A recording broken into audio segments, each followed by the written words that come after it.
Lights, camera, action. Welcome to the magic of the movies.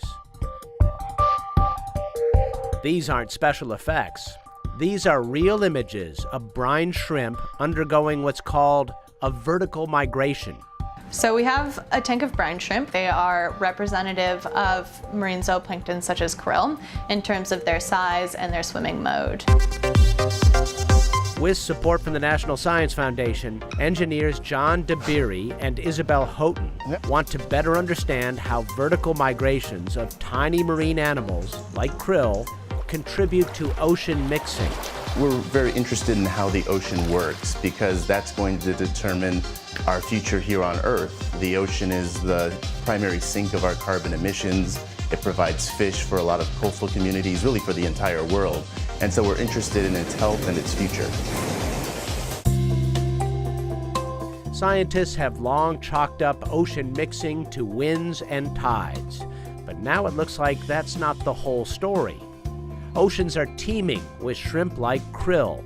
They're the base of the marine food chain.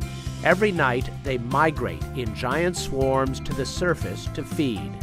When you have millions of these organisms doing that, we thought there was the possibility that that downward motion of the water might start to add up, almost like a stampede that occurs at the end of each day.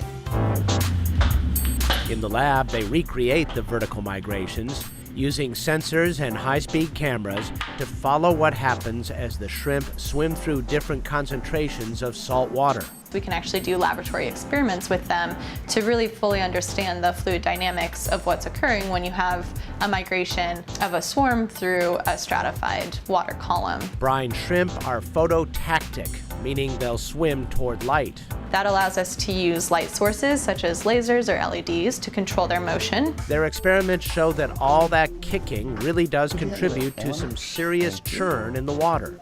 So we found, surprisingly, that these small animals can have an enormous impact on the mixing of the water column, and that they can also create eddies in the water column that are much larger than their individual body sizes. As the saying goes, there's power in numbers. One swimming shrimp is no big deal, but millions or even trillions swimming together, that's a different story. What started to come up as a potential mechanism for impacting the ocean was this collective behavior where these krill or other zooplankton form swarms or schools that are orders of magnitude larger than their own size. So imagine mixing at a scale of kilometers, and that can become significantly more impactful to the entire ocean. DeBeery says these vertical migrations are key to understanding how our oceans work. What we're trying to do is understand those processes that drive ocean circulation, for example, because that's going to allow us to predict what happens with future climate. If these organisms are playing a significant role in the ocean, then that's an important feature that we need to add to our calculations of what will happen to global climate in the coming years. Mixing it up in the lab, discovering these tiny sea creatures to be far more than bit players in our oceans.